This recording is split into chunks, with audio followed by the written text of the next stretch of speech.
Alright, hi everyone. I hope you guys are having a great day. So today we are going to start the last section of the class, which is going to primarily deal with behavior modification. So remember that my background is in clinical psychology, and a large portion of doing therapy is helping individuals who need to make some behavior changes. So during this section of the class, I am going to give you just a crash course into behavior modification. And this is important for you if you're going to be a teacher. Obviously, you can use these in the classroom with your students. But if you're going to be a psychologist who's going to be seeing clients, then you're going to need this information as well as anyone who is going to be interacting with people. So surely you can think of someone, a roommate, a friend, a boyfriend, a girlfriend, a husband, a wife, a child, anybody that you can think of who has some kind of problem behavior that you would like to modify a little bit. So please use this information wisely and ethically. But today we're going to talk a little bit about how to change problem behaviors. Now, getting back into the classroom, I would like to tell you that all of your students will always be well behaved, that they'll be perfect little angels. However, that's probably not a very practical expectation, not even for a college professor. There are always going to be students at every level who may exhibit some behaviors that are not helpful to themselves or to the classroom environment. And so we are going to talk a little bit about how to increase behaviors that are not happening often enough, as well as to decrease behaviors that are happening too often. So today we will just get into the basics of behavior modification. I don't know how much of a background you all have in operant and classical conditioning. If you have any questions about those, please let me know, because this is important for this last section of the course. So today we will get into the basics, and you will have an activity that's going to be due by tomorrow morning at 7:59 a.m. And this is just going to help you practice and let me give you some feedback on how well you understand this kind of conditioning. So we're going to go ahead and start talking about behavior modification, so just let me know if you guys need anything. Alright, so as I said, today we're going to start off with a behavior modification basics lecture. So when we talk about behavior modification, we could also refer to it as learning, and some people do refer to it as learning or psychology of learning. But learning is a relatively permanent influence on behavior, knowledge, and thinking skills, which comes about through experience. So first of all, when we're talking about learning and about learning new behaviors and learning new ways of thinking, we are talking about nurture here, something that comes through experience. So this is not necessarily something that you're born with. When you're learning something new, it's because of your environment. So it's going to be nurture related. So how can we know that learning has taken place? How can we know that our students have learned something? There are a lot of different possible answers to this question, but perhaps the one most relevant to today's lecture is that we'll see a behavior change. If students have learned something new or learned a new behavior, then we'll see a change in the way that they do things. And that's really the goal of behavior modification, to take behaviors that are happening too much and try to decrease them, or to take behaviors that are not happening enough and try to increase them. So we're going to try to teach our students new behaviors that are good for them, as well as good for their classmates, and probably beneficial for the teacher as well. So we're going to talk about two types of conditioning today: classical conditioning and operant conditioning. Now, classical conditioning is typically connected with Pavlov. You might have heard of Pavlov's experiment with the dog and the bell, and if you haven't heard of it, then you will very shortly. But classical conditioning is a type of learning in which an organism learns to connect or associate stimuli. So basically it means that we learn that two things go together. So there are some things that we don't have to learn the associations between. There are some things that are unconditioned. For example, if someone makes a really loud noise, you're probably going to jump or flinch. No one taught you to jump or flinch when there's a loud noise. That's just something that's natural. You can take a baby who has not been conditioned at all, make a very loud noise, and they will flinch, right? That's unconditioned. Or, as you will see with our example, that food is an unconditioned stimulus, or food is something, we don't have to learn to like food, right? We're born liking food. Babies like food from the time that they're born. So there are certain things that are unconditioned that we are born with. But there are other things that we have to learn. And so the idea of classical conditioning is taking something that's natural and pairing it with something that was originally neutral that we're going to learn to respond to. Now, I know that sounds a little bit convoluted now, but we're going to go through several examples, and I think you'll be able to understand once we get done with that. So something that is originally neutral, a neutral stimulus, is going to be associated with something that we naturally respond to. We're going to learn the association between those two things. Classical conditioning is really all about learning and association. So let's have some examples to kind of clear this up. So with classical conditioning, we're going to have 4 components. We're going to have an unconditioned stimulus, unconditioned response, conditioned stimulus, and conditioned response. So these are going to be the 4 parts of classical conditioning. Now, the way that this works is that an unconditioned stimulus naturally causes an unconditioned response with no learning needed. You see that this says before conditioning. So we haven't done anything yet. This is something that's natural. So an unconditioned stimulus naturally causes an unconditioned response. So, for example, I said a minute ago that loud noises naturally make someone flinch. So a loud noise could be an unconditioned stimulus that naturally causes the unconditioned response of flinching. Nobody taught you to do that. You're born with that, right? And it's supposed to protect us, I think, from scary things or things that could hurt us, right? That's just something natural. Also, food is an unconditioned stimulus. So we are naturally going to respond to food. Pavlov did his research with dogs. So let's go through this example with the dogs. The unconditioned stimulus of the dog food naturally caused the dogs to salivate or to drool, right? Now, this happens anywhere. Any dog, take a dog off the street, give them dog food, they're going to salivate. We don't have to teach the dog to salivate to the food, right? That's a natural process. So before conditioning, before Pavlov did anything with the dogs, the unconditioned stimulus of the food led to the unconditioned response of the dog salivating. This is natural. Also, before conditioning, before we do anything, the bell is neutral. Ring a bell and there's no response. There's no reason for a dog to salivate to a bell or to drool when he hears a bell ring. Take a dog off the street, ring the bell, nothing is going to happen. So before conditioning, our unconditioned stimulus already causes our unconditioned response because we're born with that. That's natural. Our neutral stimulus, meaning that it's neutral, it doesn't do anything. It's not going to cause a response. It's not natural for a dog to salivate when he hears a bell ring. Okay? So this is all before conditioning. So what Pavlov did was that he knew that the dog was going to salivate in response to the food. That's unconditioned. So what he did was he paired a neutral stimulus, the bell, with the unconditioned stimulus, the food, right? So he would ring the bell, give the food, ring the bell, give the food, ring the bell, give the food. Over time, the dog learned the association between the bell and the food. The dog learned that the bell is a signal that the food is about to come, or learned that the bell and the food go together. He learned an association between the two. Now, this didn't happen the first time he did this. We have to repeat this process several times, but eventually the dog will learn that the bell is now associated with the food. So the dog is going to learn the pairing between the two. So after we do this conditioning enough times, then the bell becomes a conditioned stimulus that will now cause a conditioned response of the dog salivating. So the bell was originally neutral. Originally didn't cause any kind of salivation in the dog. I mean, it wouldn't make sense for the dog to drool to a bell naturally. However, if we teach the dog that the bell and the food go together, so we give the two as a pair over and over again, the dog becomes conditioned to now have this conditioned stimulus of the bell lead to a conditioned response of the dog salivating. So what we've done here is that we have taught the dog to respond to the bell. So the dog has now learned something, has learned an association.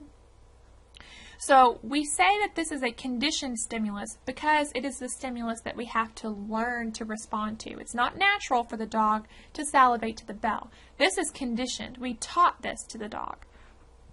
Unconditioned means that the dog was already doing it before we got there. So there was no reason for the dog to salivate to the bell until we taught the dog to do so. Okay? So hopefully this makes sense that we have some things that we naturally respond to, like, for example, food. We have other things that we have been taught to respond to.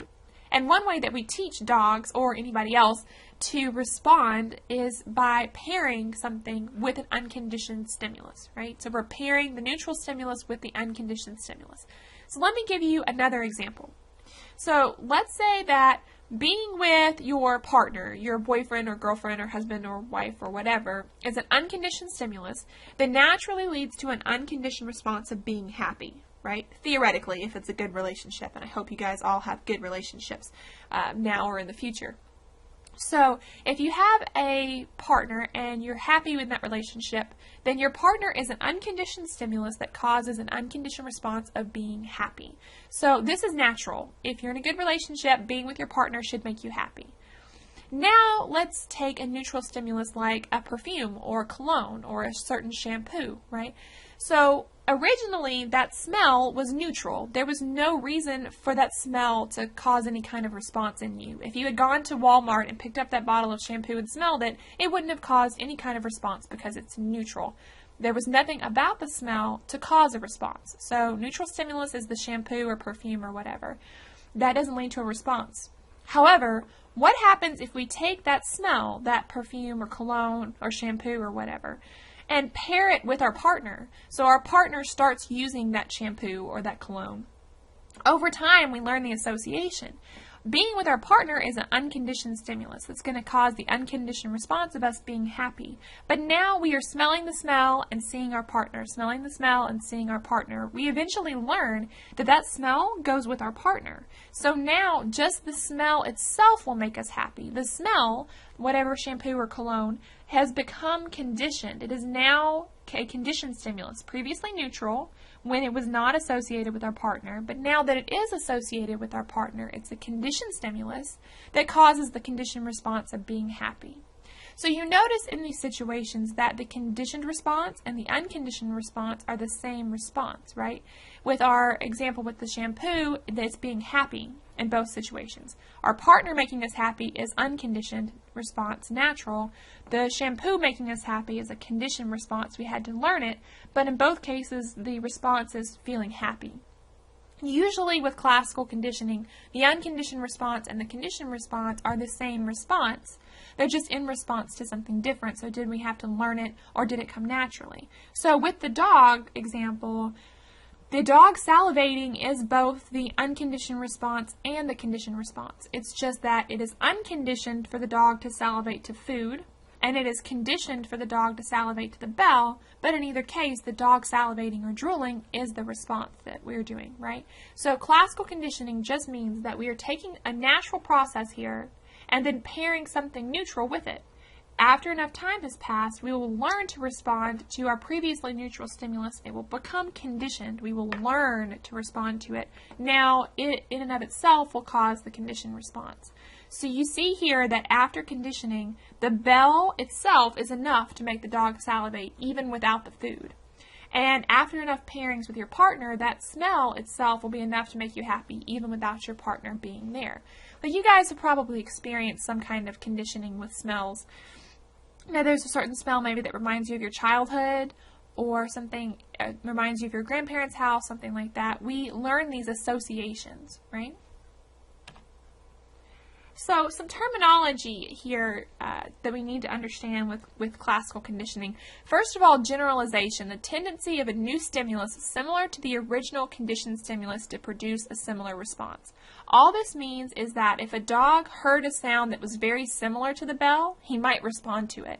The dog might not be able to discriminate between the bell ringing and a cell phone ringing, for example, if they sounded very similar, right? So something that is very much like our conditioned stimulus could cause the response if the animal or the individual, whatever the case may be, can't tell the difference, right? So one example I usually use here is that sometimes we have a conditioned phobia or a conditioned fear of something. So, for example, if someone has a conditioned fear of spiders, then they're probably also afraid of roaches, right? They're similar, sort of, in size, and they're insects. And so someone who, well, spiders are not insects, technically, they're arachnids, but you guys know what I mean. They're very similar to each other, and so if you're afraid of one, you might be afraid of the other. You might not discriminate between the two, right? So the conditioned stimulus could be confused for something that's very similar to it, right? On the other hand, we have discrimination, which is basically saying that if we have something that is very different from our conditioned stimulus, then we won't respond to it, right? The organism responds to certain stimuli, but not others. So if we have a conditioned stimulus of a spider, we're probably not also going to be afraid of butterflies. I mean, butterflies are sort of similar to spiders, but they're different enough that they seem less threatening, right? They're not quite as scary. So generalization and discrimination just refers to whether or not we can tell the difference between a conditioned stimulus and something else. If there's another stimulus that's similar to the conditioned stimulus, then it might cause the conditioned response because we can't tell the difference between the two. And then finally, extinction, which is a term that you're going to hear again later, but extinction is basically just undoing conditioning. If you think of the word extinct, something that is not around anymore, extinction means that we are undoing our conditioning. So once we condition someone to learn an association, it is certainly possible for them to unlearn that association, right? In fact, a lot of behavior therapy centers around unlearning some kind of behavior modification that we've had that is not ideal, right? So with extinction, the way that it works with classical conditioning, if you present the conditioned stimulus without the unconditioned stimulus, then it weakens the conditioned response, right? So for example, let's go back to our Pavlov example. If I ring the bell without the food, initially the dog is going to salivate because the dog has learned that the bell goes with food. But if I keep ringing the bell over and over and over again without presenting the unconditioned stimulus of the food, so the dog is not getting the food with the bell anymore, eventually the dog is going to figure out, oh, well, this doesn't go together anymore. The bell doesn't mean food anymore, and the dog will stop salivating. So if we ring the bell without giving the food enough times, the dog will figure out that that association is no longer valid. Think about if, for example, your partner stopped wearing that cologne or shampoo or perfume, then after enough time passes, you would unlearn that association. You would be with your partner without smelling that smell enough times, and also maybe you smell that smell on someone else uses that perfume or cologne or shampoo, but not your partner. You can unlearn these associations if they stop going together. So if your partner stops wearing that certain cologne or perfume, or if the dog stops getting the food with the bell, then we kind of learn that these two things don't go together anymore. So the idea here is that classical conditioning, as well as operant conditioning, you'll see later, is not permanent. It can be undone, right? So let's have another example about classical conditioning, one that's a little bit closer to education. So it says, Patty does poorly on a math test. This makes her feel anxious. From that point on, she always becomes anxious when taking a math test. As the school year progresses, she begins experiencing anxiety when she has tests in her other subjects as well. So this might be something that you guys have experienced, test anxiety, right? So when we're trying to figure out the unconditioned stimulus and unconditioned response, I always look for what is there in this example that naturally causes a response, right? So failing a math test or doing poorly on a math test is an unconditioned stimulus. We don't have to learn to have a response to that. Failing or doing poorly on a math test is an unconditioned stimulus that leads to the unconditioned response of feeling anxious or having some negative emotions, right? I don't think anyone has to teach us to feel bad about something when we fail, right? So that's unconditioned. That happens naturally. Anybody anywhere is probably going to have some negative emotions about failing a test. Now, some people will get more upset than others, but I think it's fairly natural to have some kind of negative emotion when we do badly on a test. So that's unconditioned stimulus of not doing well in the test, unconditioned response, feeling anxious. So then, when we're trying to figure out the conditioned part, we have to think about what are we pairing with the unconditioned stimulus of failure, and that would be test taking. So she is learning an association between doing poorly, feeling like a failure, and tests. So this is naturally, after enough pairings, going to cause her anxiety when she's taking tests, right? So the unconditioned stimulus is that she did poorly on a particular math test. She failed. The unconditioned response is feeling anxious. But now she's learning an association between failure and test taking. So tests themselves are going to become a conditioned stimulus that's going to lead to the conditioned response of feeling anxious. So you see that the unconditioned response and the conditioned response are the same response, feeling anxious. It's just that it's natural to feel anxious when one fails one test. That's unconditioned. However, we are now conditioning her to be anxious in all test-taking environments. This is obviously going to be a problem. If she's feeling extremely anxious when she's taking tests, that's probably going to hinder her performance, right? This is something that happens pretty frequently, I think. So then the exact same example with a different question, why would Patty begin to experience anxiety in response to tests and content areas other than math? So initially, she did poorly on a math test. That's our unconditioned stimulus. But now she's starting to feel anxious about all other tests. Well, a couple of answers here. First of all, she is pairing tests. There's something about the testing environment with failure. Now, she's probably going to have tests in all of her classes, and so it will be very similar here. That's kind of the generalization that we were talking about earlier. So, although taking a math test and taking a science test are different in some ways, they're also very similar in a lot of ways, requiring you to show the teacher what you know about the material, answering questions. And so she's generalizing here, where all the other tests are similar enough that she is now very anxious in all test areas. She's learned an association here between failing and taking tests, and that's really unfortunate because it's probably going to cause her a lot of problems. Now, I think everybody has some level of anxiety when they're taking a test, but if we've had this kind of conditioning to be extremely anxious during test taking, that's going to cause a lot of problems, right? Alright, so I think classical conditioning is a bit of a complex subject. I think operant conditioning is a little bit easier to understand because we might not use classical conditioning very often, but we use operant conditioning all the time.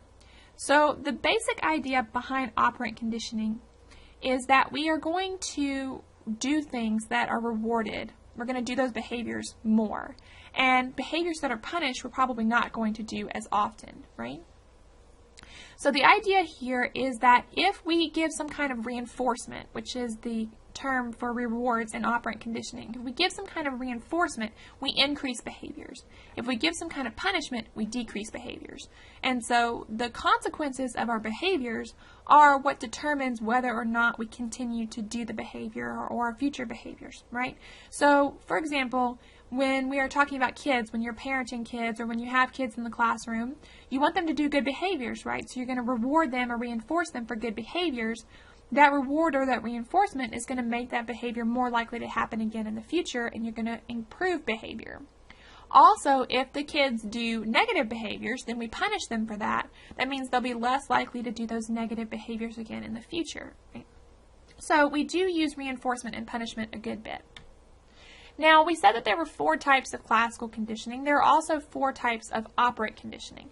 So we just said that we have reinforcement, which is anything that's intended to increase a behavior. We also have punishment, which is anything that's intended to decrease a behavior. So for both reinforcement and punishment, we're going to have a positive and a negative type.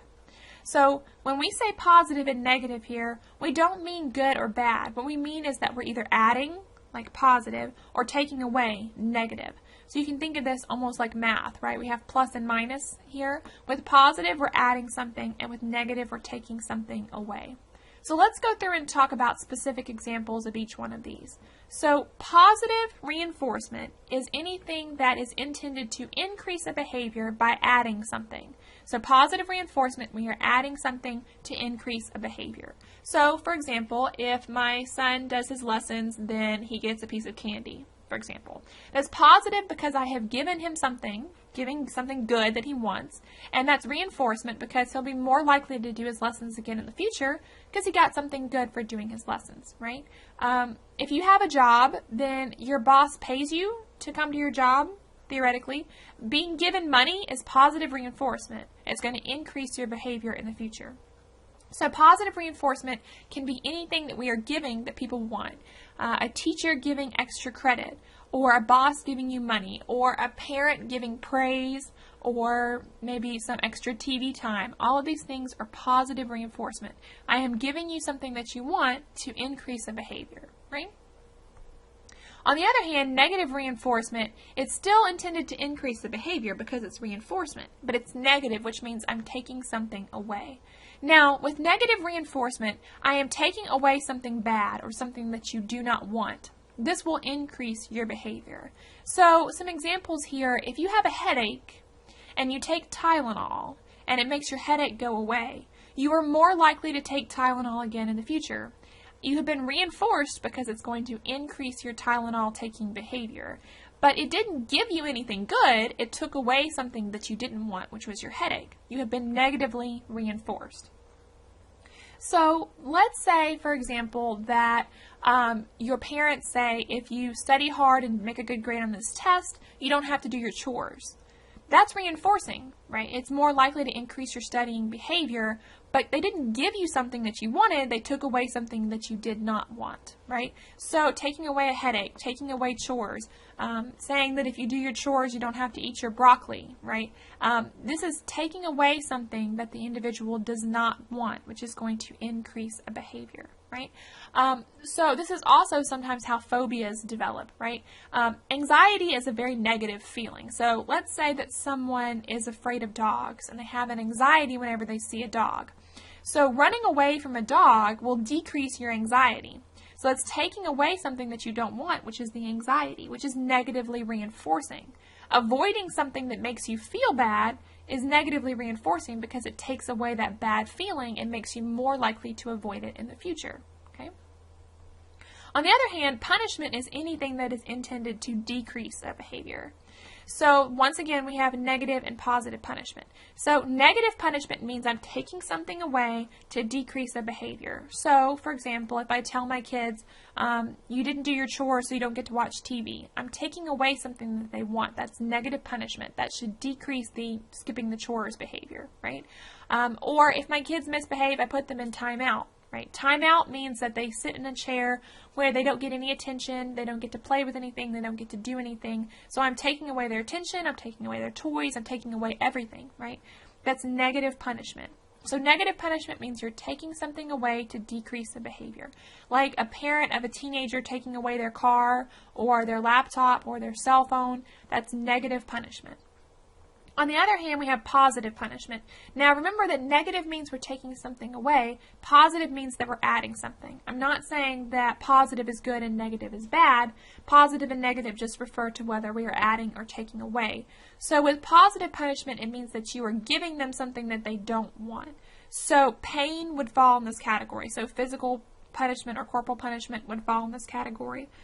Also, if you made your students do extra homework as a punishment, that's positive punishment because you are adding something that they don't want to try to decrease a behavior. So maybe the students that are misbehaving in class have to do extra homework. Or the parents give them extra chores, for example. You are adding something that they do not want to try to decrease a behavior, right? Also, yelling, shaming, any of these things go in the positive punishment category. So once again, I'm not saying that these are good things, but they're positive because we are adding something. So we are introducing something that was not there before. All right, so the big picture idea of operant and classical conditioning is that we are changing behavior in some way. So extinction in classical conditioning, we said, was unlearning the association. Extinction also happens in operant conditioning. Remember that extinction just means that we are taking away the conditioning or we are unlearning the conditioning. So extinction happens in operant conditioning. If we stop reinforcing something, the behavior will eventually stop. Like let's say that I was giving my son candy for doing his lessons as a reinforcement. Now all of a sudden I stop giving him candy. He's probably going to stop doing the lessons, right? So a previously reinforced response, if you take that reinforcer away, the response is probably going to go away, or the behavior is probably going to go away. So if you have been rewarding or reinforcing a behavior, and all of a sudden you stop reinforcing it, then the person will probably slow down or stop the behavior. Also, if you've been punishing someone for bad behavior, and that makes the behavior go away, if you stop punishing them, the behavior will probably come back. So if we stop doing the conditioning, then it will stop working, right? This is extinction. It means that they are unlearning this conditioning. So behavior modification does not last forever. The most important things that we can do with behavior modification are A, be consistent, and B, do it immediately, right? So as soon as they do the good behavior, give the reinforcement. As soon as they do the bad behavior, give the punishment, right? So being consistent and giving it immediately are very important. If we don't do this consistently, then extinction happens or the behavior modification is no longer effective. Okay? Alright, so let's have some practice here. Nick frequently gets out of his seat and entertains his classmates with humorous remarks. Mr. Lincoln often scolds Nick for his behavior, however, Nick's classmates laugh when Nick makes remarks, and the scolding rarely has an impact, and Nick continues with his antics. So first of all, what is Mr. Lincoln attempting to do when he scolds Nick? Well, he's trying to punish him. Now we are scolding him or fussing at him or yelling at him. That's going to be positive punishment. We are adding something to try to decrease a behavior. However, it doesn't seem like this particular punishment is being very effective. Why does Nick continue his antics in spite of being scolded or in spite of having that punishment? Probably because he doesn't mind it when the teacher fusses at him. It's actually not very punishing for him. He's getting so much reinforcement out of his classmates that the punishment is not being effective. So what could Mr. Lincoln do to try to keep Nick on task? Well, there are lots of things he could do here. First of all, if being in the classroom is reinforcing, if the classmates are reinforcing, then we could tell Nick whenever he does the bad behavior, he has to leave the classroom. Now we are stopping the reinforcement. If he's not in the classroom with his classmates, he's not getting the reinforcement for the bad behavior anymore. So we could try taking him out of the classroom whenever he does the bad behavior. We could try a different kind of punishment, so maybe giving him extra homework, or maybe some kind of negative punishment where we make him stay in from recess or something like that. So we could try a different kind of punishment. We could try to perhaps punish the classmates for laughing. So if the laughing from the classmates is reinforcing the behavior, then we can try to decrease the classmates laughing, either by punishing them for laughing or by taking Nick out of that situation. But one of the most important things I tell students when they're learning behavior modification is that the best thing to do is to reinforce good behaviors. If all we ever do is punish bad behaviors, then the student learns what not to do, but they don't learn what to do. So we want to teach kids the right thing to do, which would be maybe reinforcing him or giving him some kind of reward for staying in his seat and for not talking out of turn or talking while the teacher is talking. We could give him extra recess time, or maybe some kind of extra, if he likes attention, maybe making him the classroom helper or the hall monitor or something like that, if he does the good behavior. So you have to make sure that you only give the reinforcer if he's doing a good behavior. So often we combine the different aspects of operant conditioning. We can combine the punishment, punishing the bad behavior, with reinforcement, reinforcing the good behavior, and make it really effective. Okay, so the last thing we're going to do today is just go through a few examples of operant conditioning to make sure that this makes sense. A child studies hard for a test, so his parents allow him to skip his chores for that day. This makes it more likely that the child will study hard for his next test. Now, the first question is this reinforcement or punishment? And the way you look for this is that it says it's making it more likely that the child will do the behavior again. So that's reinforcement. It's not guaranteed that he'll do it again, but more likely. So reinforcement. Now, is this positive or negative? It's negative, right? Because the parents are taking away his chores, something he doesn't want to do. So assuming the child doesn't like his chores, this is negative reinforcement. A child misbehaves, so his parents take his favorite toy away. This makes it less likely that the child will misbehave again. So this is punishment because it's making it less likely. We are decreasing the likelihood of a behavior. And it's negative because the parents have taken something away, taking something that the child wanted away, right? So this is negative punishment.